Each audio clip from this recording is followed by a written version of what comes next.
My husband and I met July 2004. We dated for almost 4 years when he proposed to me. We got married and started our life together. 2009, I got pregnant with my first child, Tessa. Of course, she gets a little bit older and I decided I want to have another baby. So July 2011, we found out we were pregnant with Riley.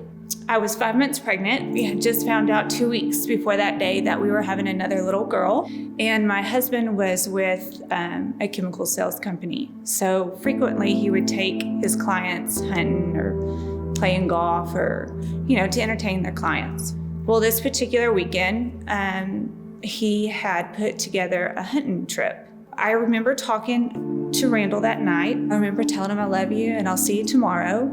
And I went to bed that night, kind of just starting to doze off, and I hear Tiffany, and I can see my mother-in-law walking into my bedroom, and she said, "Tiffany, I need to tell you something." She said, "Tiffany, Randall's gone."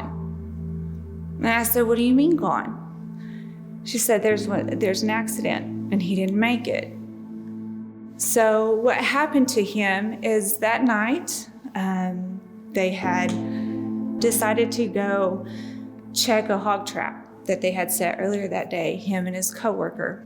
As they were coming back to camp, they hit a rut and it threw the driver, but it landed on my husband. And I remember just sitting there, still not comprehending exactly what she was saying. He's gone. I can remember actually sitting in my living room and they told me, "We've got to go to the funeral home." And I can remember sitting at the funeral home and the director's going, "Okay, we have this casket, we have this package, da-da-da." And I remember looking at him going, "I'm pregnant with a 2.5-year-old and I'm 31 years old. I'm not supposed to be planning my husband's funeral." I remember walking in there and I think reality finally hit that there was this casket and my husband was in there and he really is gone. He's not coming back. What do I do now? About 6 months down the road, I attended a grief group in Amarillo at the church I was attending. And then I decided to move back to my hometown with my mom and my grandparents because I needed family. I met somebody that we were introduced through our family members, and that's what brought me to Decatur, Texas. I thought I was doing good. Again, that survivor mode, you just learn to get through the day. I needed help, and my sister saw it, my mother saw it, my husband now even saw it. And somebody introduced me to Beverly Ross. And so I met with her and started my grief journey. She really helped me start learning how to work through my grief instead of shoving it underneath the rug or denying it or think that, okay, it's been years, you need to just get over it. Then it also helped me realize that my kids are grieving and I didn't even know, because who would have thought somebody that was 2.5 that lost their father was grieving? Beverly reached out to me and said, "Hey, I'm fixing to open up Jenny's Hope, and I would really like you to bring your girls." I remember going thinking, "Oh my gosh, I'm so scared.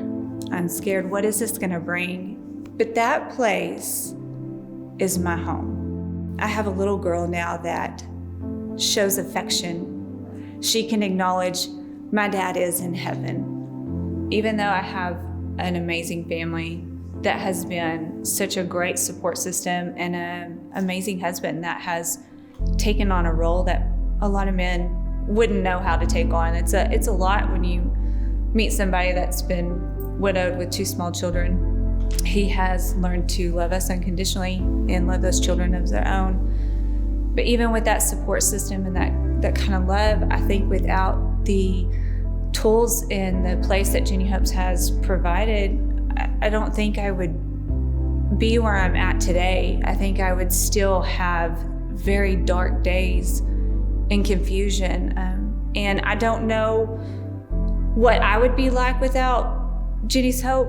except for in a dark place. And I don't know what Decatur or Wise County would be without Jenny's Hope. If you're out there and you're walking that road of grief and you know that, man, there's something inside that's missing, but I just don't know where to go to Jenny's Hope. Your generosity towards Jenny's Hope has changed so many lives, including mine. And I just want to thank you from the bottom of my heart for everything you've done for us.